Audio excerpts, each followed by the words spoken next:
Hi guys! I am reorganizing my bookshelf a little today. If you watch the Summer Weekly Reading Challenge videos I've posted, this week's challenge is to reorganize your bookshelf or help out at your library. And I have some new books that we're going to talk about today as I put them on my bookshelf. So this is kind of reorganizing for me, mostly just putting books away, but I will have to move some things around, I think.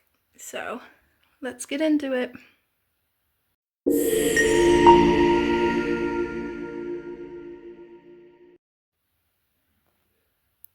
Okay, let's get started. First we have Sweet Reckoning, and if I can find it, there it is, Sweet Peril as well, which are the next two books in the Sweet Evil series, which I have up here. I think I'm going to be moving these, so I'm just going to put them down here for now. I got these obviously because I had the first book and I've read it and I love the series, so I'm super excited to read the next few books.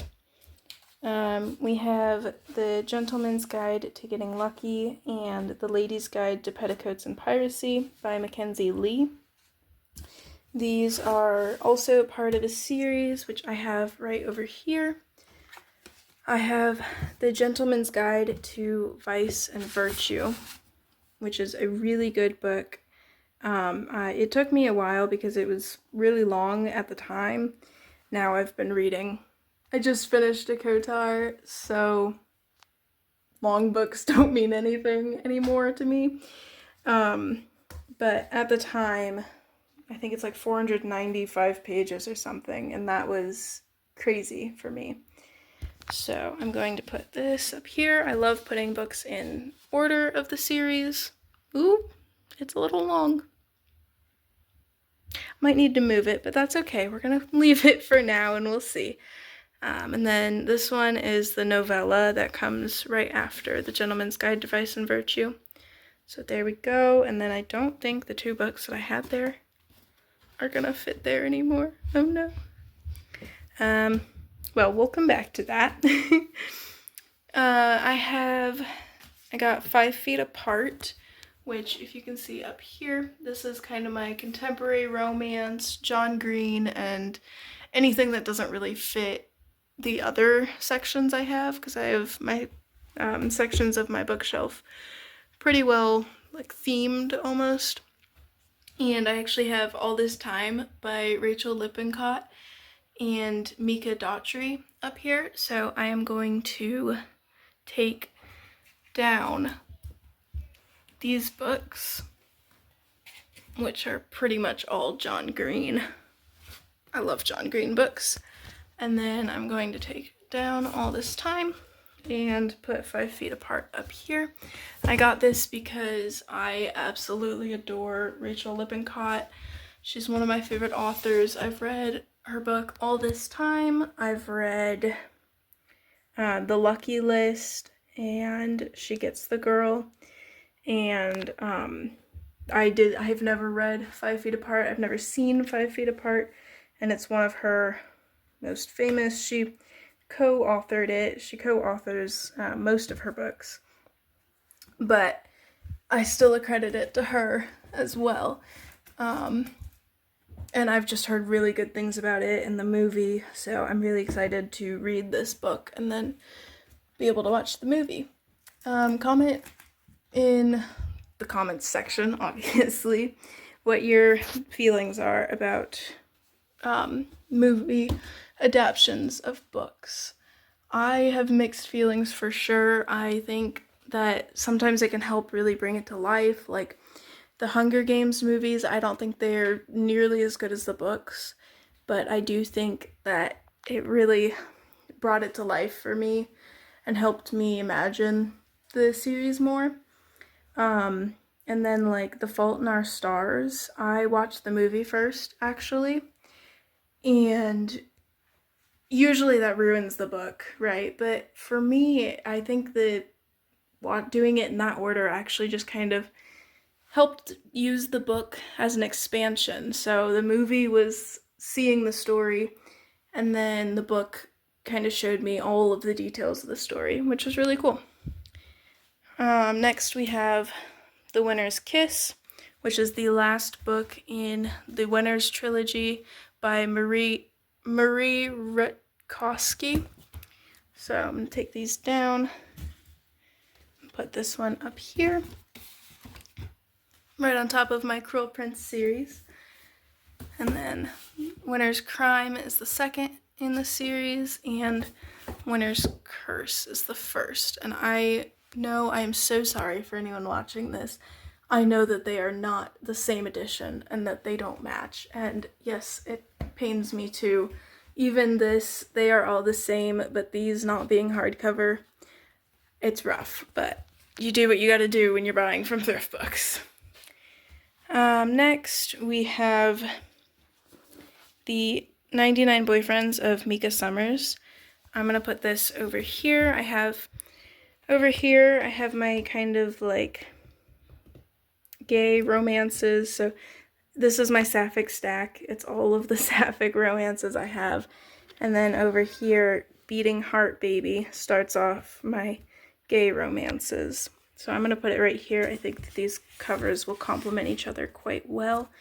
And now, actually, we have room to put these back up here. Lovely. These are up here. They are not gay romances at all, but they are my witch books. And I have All Our Hidden Gifts over here, which is also witch books. Those go together. Although those might be moving because I just got The Gifts That Bind Us, which is the second book in All Our Hidden Gifts series. And then I also have Hunting Annabelle by Wendy Hurd, which is, I think this is her first. I love Wendy Hurd. I have She's Too Pretty to Burn was the first one I read of hers, and it blew my mind. So then I got Dead End Girls, which was also amazing. So I just had to keep going, and I got Hunting Annabelle and The Kill Club, both by Wendy Hurd. I'm not sure where I'm going to put these, although I think it doesn't say it in the description or anywhere, and it just barely hints at it, but I'm pretty sure this one is sapphic. So until I know better, I'm going to put it in my little orange area of my sapphic stack. If you couldn't tell, my sapphic stack is in rainbow order because that just makes sense. So there we go. It's going to look real good right here, I think. Oh yeah. That is beautiful. Okay, now Hunting Annabelle cannot go there because it is not a sapphic. I know that for a fact. So I think we are going to put it up here, up with my thrillers. Wild Women in the Blues is not a thriller, but They Wish They Were Us and The Girl on the Train both are mysteries / thrillers. And if you've read Wendy Hurd, you'd know that her books mix romance and psychological thrillers, which are my two favorite genres. So it's no surprise that she's my favorite author. There we go. It's up there now. I think I'm going to probably reorganize that, put Hunting Annabelle on the bottom. So I'm going to take a moment at the end of this video to do that, and then I'll show you the finished product. Next we have Verona Comics by Jennifer Dugan. I have Jennifer Dugan's Some Girls Do, which is a sapphic, so it's in my sapphic stack. This one is not a sapphic, it can't go there. So we are going to put it up in my contemporary romance section up here. I'm just going to put it right on top for now so that it's easy to get to when I want to read it, because I definitely want to read that one soon. So it's right there. And I'm liking this. We've got kind of a pattern going with the white and the color and then the white and the color. I might have to really use that somehow, but I don't know that I have enough books for that. Next, we are going to, I think we are going to scooch these books just a little more. Oh my, it's dangerous work, guys. I'm very scared. So that I can slip The Gifts That Bind Us in here. Try not to make all of my books fall off of the shelf. That would be horrible. There we go. It's in. Ooh, that looks so good. I'm so happy with that. Okay. There's that. And now lastly, we have the Sweet Evil series, which I think I'm going to put back where I had it, right on top of my stack of Trishy 11 Seller books. I love Trishy 11 Seller. If you haven't read her books, they're really good. I would recommend starting with The Shadows Between Us. Although Daughter of the Pirate King is one of my favorite books ever. So there we go. There's that series. That looks really good. I'm going to go make a few slight adjustments real quick, and I'll be back to show you the finished product. Alright, here's the finished product for now. Of course, my bookshelf is always changing, getting new books and just wanting to change it. We've got right here is, it's just kind of contemporary romance, a little mixture of everything. And then my contemporary romance, John Green, and then down here, if you can see the, well, not 8 Perfect Hours, but My Ride or Die and Take Me Home Tonight are less of romances. They're more of girl power. And then just some random things, my little double-decker bus. And then down here we've got the Cruel Prince series and the Winter's Curse series. And then a Kotar and some more fantasy romances. Lots of fantasy romances. Trishy 11 Seller and Sweet Evil. The Grishaverse. My Sapphic stack, which looks extra good now that the Kill Club is in it. I really hope that that is a Sapphic and I can keep it there. I'll keep you guys updated on that. And then I reorganized this a little, made it a little more colorful looking, even though it's all the same books. I just reorganized them. And yeah, there we go. Let me know what you guys think. Bye.